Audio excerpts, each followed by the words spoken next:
guys! Welcome to my vlog, Sobrang Latina Student Edition. So for today's video, isasama ko kayo sa... Anak, mamaya na yan pwede. Malilate ko na sa school mo. Kung ano-ano naman ang inuuna mo.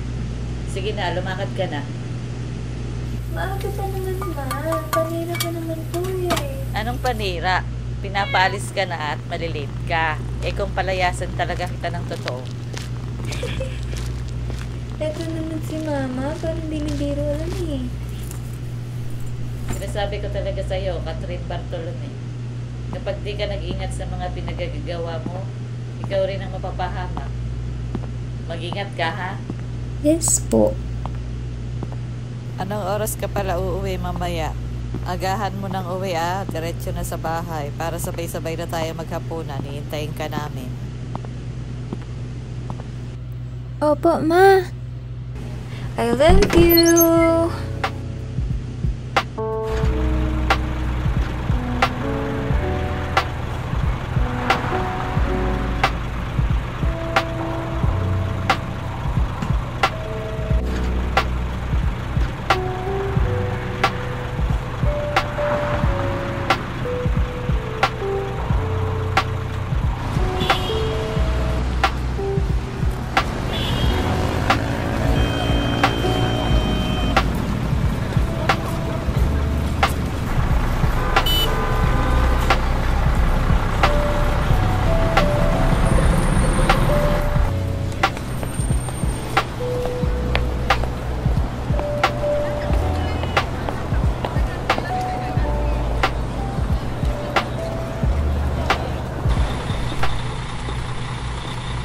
Hi Kat!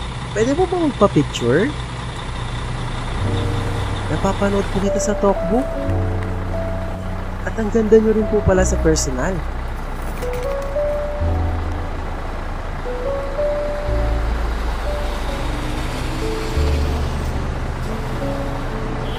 Ay, hala, malapit na pala ako sa school. Ay, sige po, tara.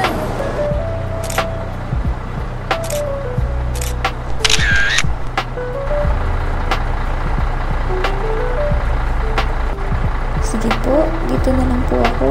Thank you po. Thank you, Kat! Hala, yan pala school mo? Sorry po sa abala. Okay lang po.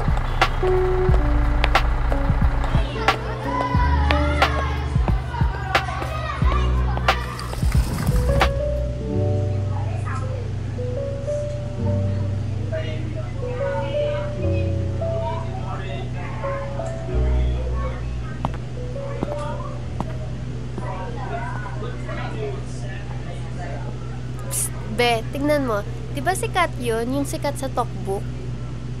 Eh ano naman kung andyan siya? Sumikat lang naman yan dahil sa contents niyang walang kwenta. Ang dami niya na nga followers eh. Umabot na ata sa 50k. Eh ikaw, ilan na? Ano namang pake ko sa followers niya, te? Sana itanong mo din kung ilan ang grades mo sa Filipino. Okay, fine. Whatever.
Nandiyan na si Ma'am.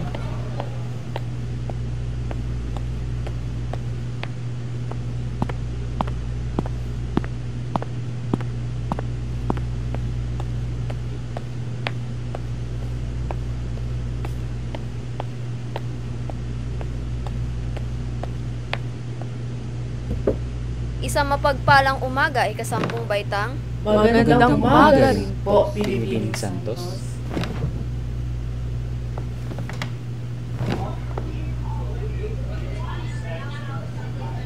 John, look at this. This court is so cool. I think we could practice here for incoming Sports Fest basketball game. Saan kaya to? Bro, ayan no. Pindutin mo location ng place. Ayan. Malapit lang pala dito sa school. Isang jeep lang, puntahan natin next week. Ibalita ko sa team. Ngayong umaga ay tatalakayin natin ay El Filibusterismo. Pero bago tayo dumako sa ating mismong tatalakayin, ano nga ba ang El Filibusterismo? Boys at tabak, kung hindi kayo makikinig sa klasiko, lumabas kayo. Lagot tayo, pre. Sorry po, ma'am. Hindi na po mauulit. Sorry. Siguraduhin lang ninyo sa darating na pagsusulit sa asignaturang Filipino, may isasagot kayo. Especially kayong dalawang lalaki. Sa tuwing magkaklase ako sa seksyon ninyo, kayo ang laging nangunguna sa pag-iingay. Ngayon, kung hindi nyo maipapasa ang exam, pasensyahan tayo sa grado ninyo.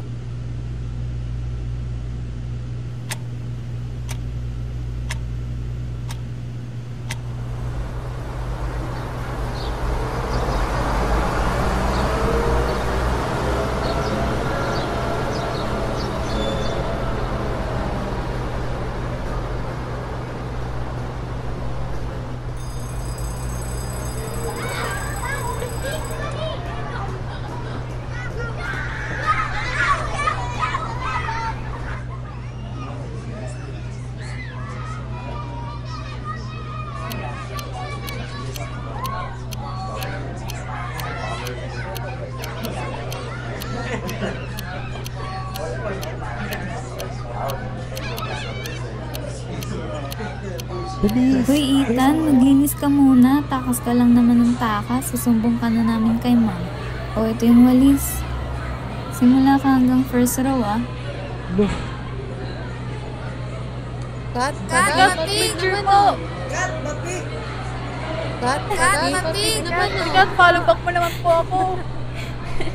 Ate, Kat, follow back naman ako.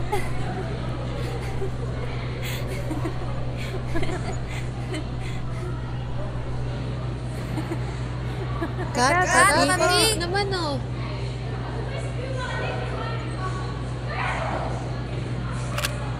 Cut, mapik naman oh. Sige, pero isa lang ha. Okay, guys. Poses for a selfie.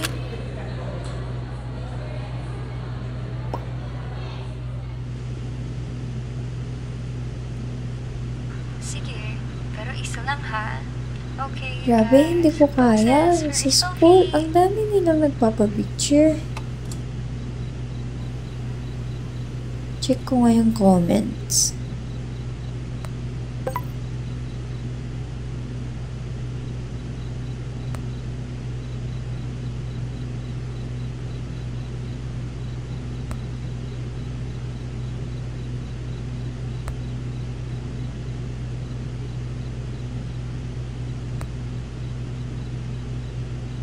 Ang arte mo, ang yabang mo na simula nung sumikat ka.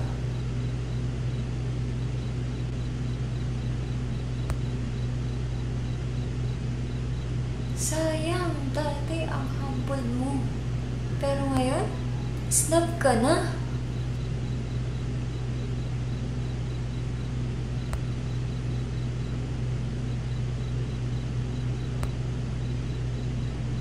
Ano kayang pwedeng sabihin?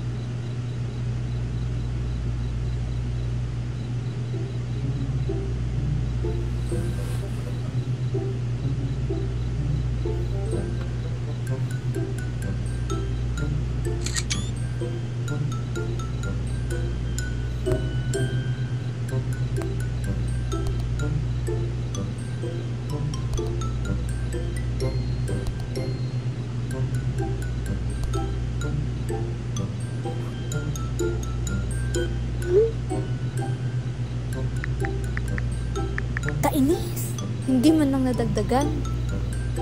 Ayun ang nadagdag. Stress. Uy, be, sikat may bagong post, oh.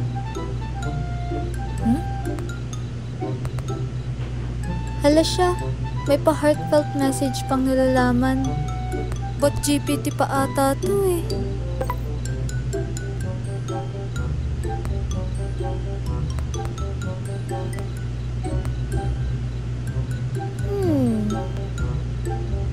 Ganto lang din naman mga posts niya, pero bakit sa akin ang baba ng mga likes?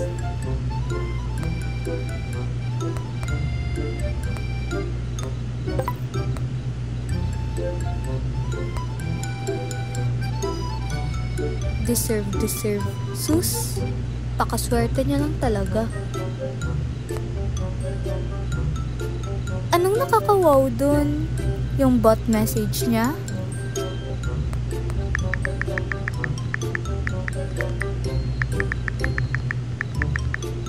Wow!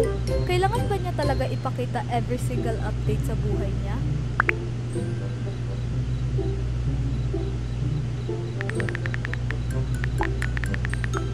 Oh, inggit ka na naman yan.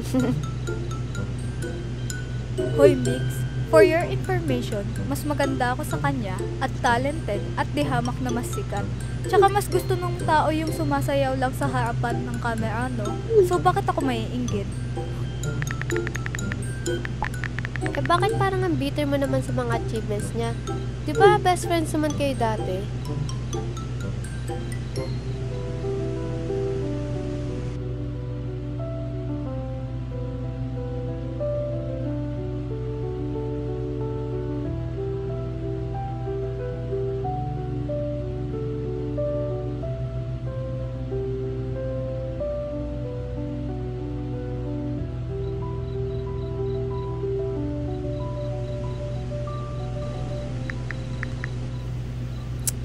Bahala ka dyan, Mix. Bukas na kita i-chat. Sana matawag ka kay Ma'am Santos. Mag-iisip pa ako ng ipopost ko bukas. Ha? Ay, yung survey nga pala. Sagutan ko na din.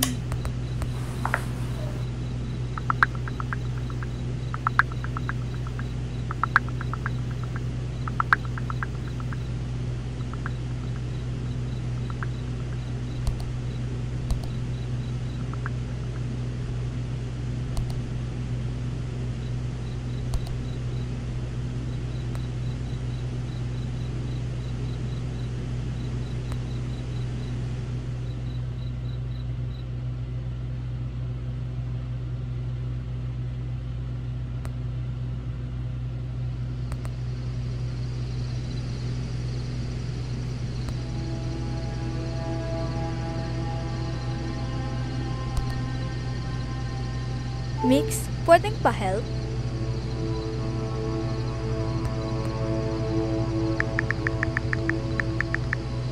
Saan naman?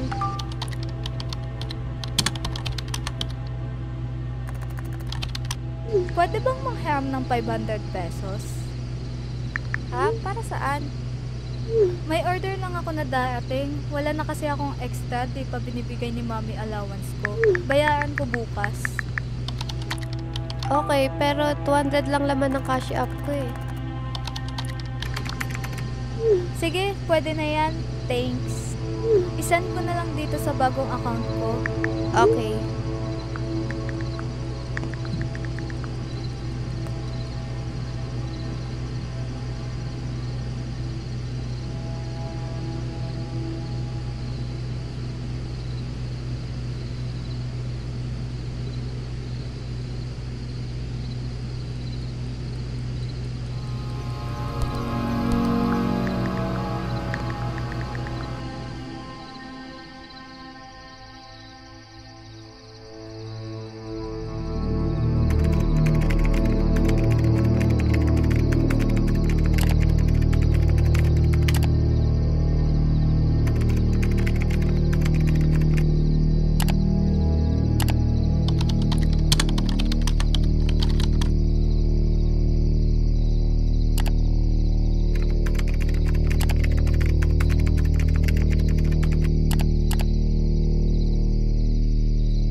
mag-post nga ako saglit.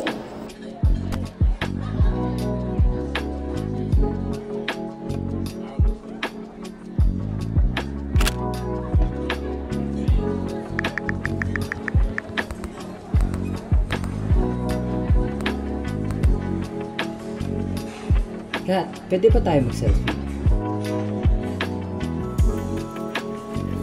Ate Kat, pa-selfie rin po. Kat, naman oh. Pa-selfie rin po.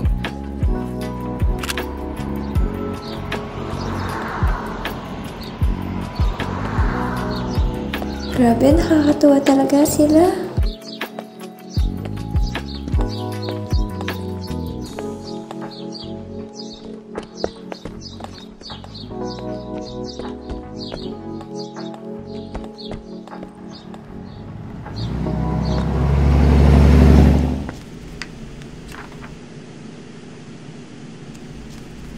Kayamanan at karalitaan mula sa El Filibusterismo. Ano ang ipinapakita o isinasalamin dito tungkol sa sitwasyon ng mga mayayaman at mahihirap noong panahon ng kolonyalismo? Sino maaaring sumagot? Itaas lamang ang kamay. Ano daw?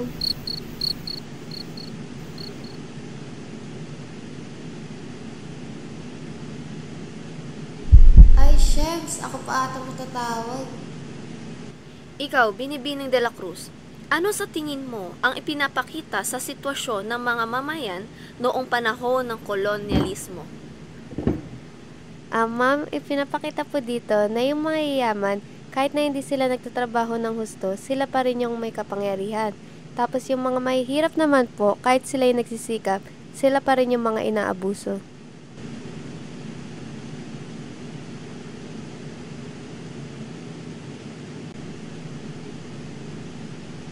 Mahusay, Binibining de la Cruz, bagamat basic ang sagot mo, naintindihan mo naman ang punto. Pero ano kaya ang gustong ipahiwatig o ipakita ni Rizal dito?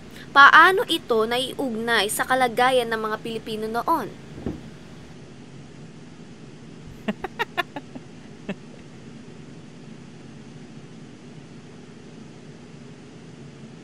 Oo nga. Carlo, kanina ka pa ha? Oras ng klasiko, nagsiselfon ka, mas binibigyan mo pa ng pansin yan kesa sa tinatalakay natin.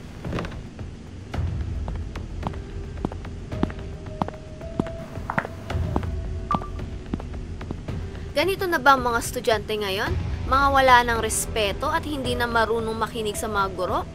Nagbibigay ako ng oras, effort, para lang may matutunan kayo, para lang may maisagot kayo sa darating na exam. Ngayon, kung wala kayong maisasagot sa exam, sino sisisihin ninyo? Mga teacher ninyo, ano sasabihin ninyo? Hindi nagtuturo ang guro? Ay grabe naman kayo.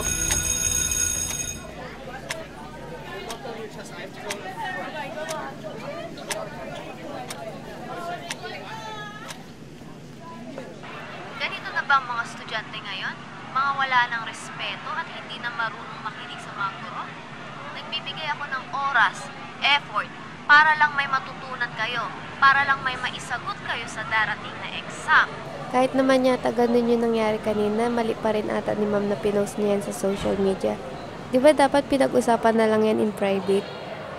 Inuusap na lang sana after this estudyante. Dati naman ito sa estudyante. Dalawa ang nag-ship yung atatama i-post yan. Ito ang laging pinagdadaanan naming mga teachers. Kahit ilang saway at pagtuturo namin ng maayos, may mga estudyante talagang pinipiling hindi makinig at matuto. Nako, lagot na to sila Carlo, lalo na pag nakita pa to ng mga parents nila. Hindi man lang nila ma-appreciate ang paghihirap naming mga guro na makapagturo. Ito yung caption ni ma'am na ang daming views and almost 500 shares na. Siguradong sigurado. Pero may utang ka sa akin, di ba? Ha? Anong utang? Di ba bayad na ako dun? Di ba nangutang ka ng 200? Dapat nga 500 pa eh.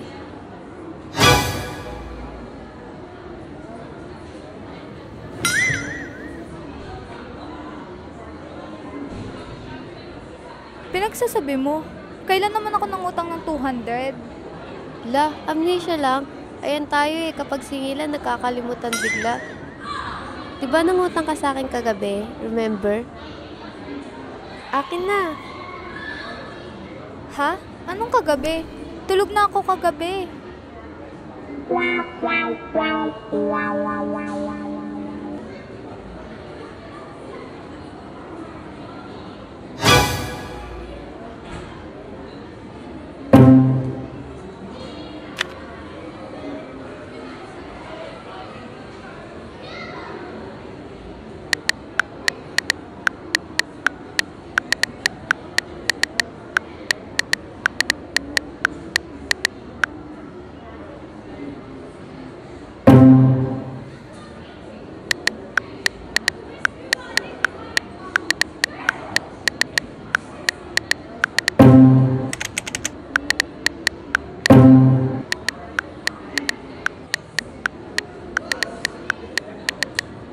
Ano ba kasi yung password mo?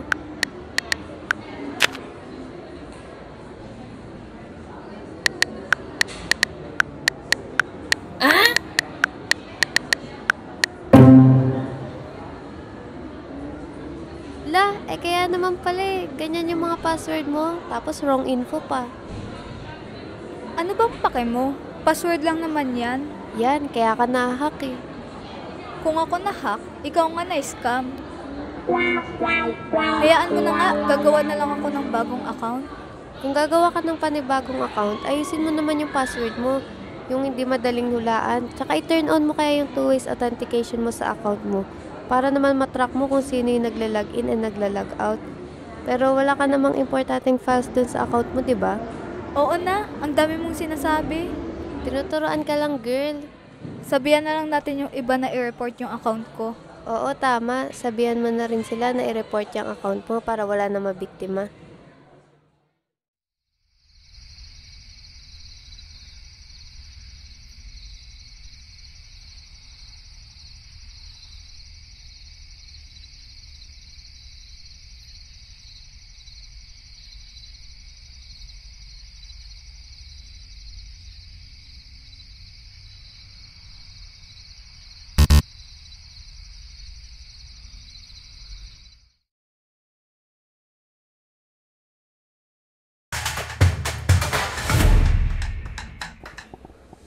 Gandang araw, Pilipinas! Sa panahon ngayon kung saan mabilis na ang daloy ng impormasyon, mahalagang alam natin ang ating karapatan pagdating sa pagprotekta ng ating personal na impormasyon o data. Alam niyo bang may batas na nagtatanggol sa atin laban sa hindi otorisadong pagkuha, paggamit at pagbabahagi ng ating impormasyon? Ito ay ang Data Privacy Act of 2012 o Republic Act 10173. Layunin ng batas na ito na protektahan ang ating right to privacy, isang karapatang pantao. Ibig sabihin, may kontrol tayo kung sino lang ang pwedeng makaalam, makagamit at makapagbahagi ng ating personal na impormasyon tulad ng buong pangalan, address, contact number, litrato at maging mga sensitibong detalye gaya ng medical records o financial data. Ang mga kumpanya, eskwelahan, ospital, ang mga app na ginagamit natin online ay may pananagutang siguraduhing ligtas ang ating data at hindi ito ibabahagi ng walang pahintulot. Kung pakiramdam ninyo ay nilabag ang inyong data privacy, may karapatan kayong magsumbong sa National Privacy Commission. Ano nga ba ang National Privacy Commission o NPC? Ang National Privacy Commission ay isang independent agency ng gobyerno na nangungunang tagapangalaga ng ating karapatang privacy dito sa Pilipinas. Layunin ng NPC na una, siguraduhin ang lahat ng organisasyon tulad ng schools, companies at apps ay sumusunod sa Data Privacy Act of 2012. Pangalawa, protektahan ang personal data ng mga mamamayan laban sa misuse, data breaches at iba pang violations.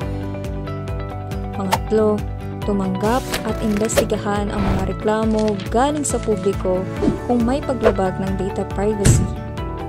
Panghuli, magturo at magbigay ng kaalaman sa publiko tungkol sa tamang paggamit ng personal data.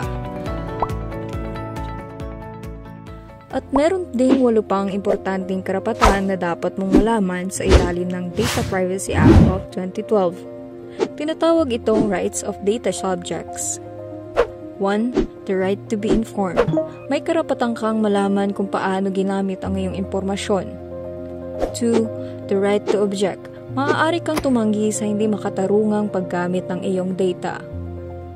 3. The right to access. Maaari mong hingin ang kopya ng impormasyon tungkol sa iyo. 4. The right to rectification. Maaari mong ipakorek ang maling paggamit ng impormasyon tungkol sa iyo.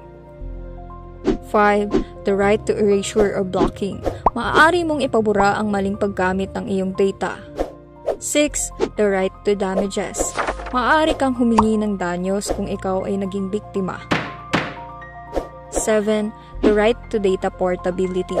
Maaari mong ilipat ang iyong data sa iba pang provider. 8. The right to file a complaint. Maaari kang magsampa ng reklamo kung nalabag ang iyong data privacy.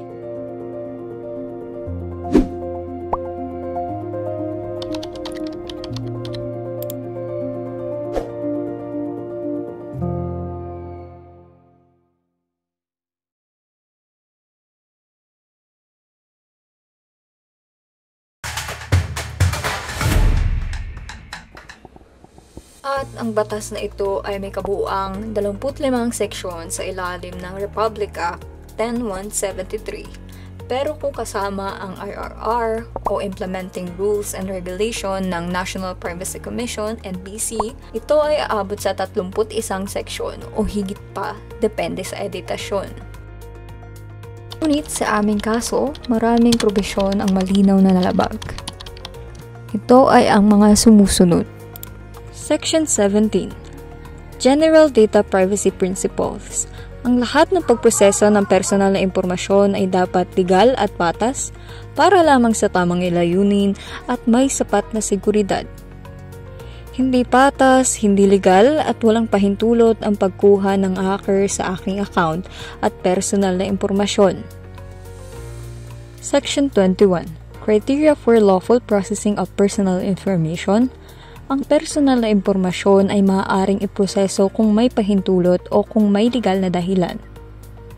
Si Ms. Santos ay walang pahintulot mula sa kanyang mga estudyante nang i-post niya ang kanilang video online. Section 53. Accessing personal information and sensitive personal information due to negligence. Mas mabigat na kaso ang paghawak ng sensitibong impormasyon nang walang pahintulot. Ninakaw ng hacker ang aking identity at ginamit ito para mang-scam ng iba. Kapag ang na-access ay ang basic personal information tulad ng pangalan, email, username at number, pwedeng makulong ang hacker ng 1 hanggang 3 taon at magmulta ng higit kalahating milyon hanggang 2 milyong piso. Kapag ang nakuha naman ay sensitive personal information, halimbawa ng password, financial details, bank app informations, medical records at iba pa, ang penalty ay higit 3 taon at 6 na taong pagkakakulong at may multang kalahating milyon hanggang 4 na milyong piso. Ngunit ito ay nakadepende pa rin sa investigasyon kung gaano kabigat ang kaso. Section 56. Unauthorized access or intentional breach. Ipinagbabawal ang pagpasok sa isang account o system ng walang pahintulot. Ginamit ng hacker ang phishing para makuha ang login credentials at nakapasok sa system o account. Maaari itong makulong ng higit 1 hanggang 3 taon at pagmultahin ng kalahating milyon hanggang 2 milyong piso. Section 58. Malicious disclosure. Bawal i-post ang pribadong impormasyon ng isang tao nang walang pahintulot. Si Ms. Santos ay naglabas ng isang video na naglagay sa kanyang mga estudyante sa matinding kahihiyan at bullying. Kung ipopost ang pribadong impormasyon ng walang pahintulot, maaari kang makulong ng hanggang 5 taon at pagmultahin ng 1 milyong piso. Section 3. Definition of personal information. Kapag ang post ay may pangalan, litrato, lokasyon at contact information o iba pang detalye na magpapakilala sa iyo, pasok iyon sa personal information. Bawat post na may impormasyon tungkol sa iyo ay bahagi ng iyong personal na data. Kaya't maging matalino sa pagbabahagi ng ating data. Ngunit maraming Pilipino pa rin ang hindi nakakaalam sa ganitong karapatang pantao at marami rin ang maaaring makaranas ng parehong sitwasyon. Kaya't mahalagang malaman natin ang ating karapatan. Huwag natin hayaan abusuhin tayo at ang ating privacy. Maging mapanuri, mag-ingat, at ipaglaban ang ating karapatan. At muli, ako po si Kat Bartolome at ito ang aking kwento.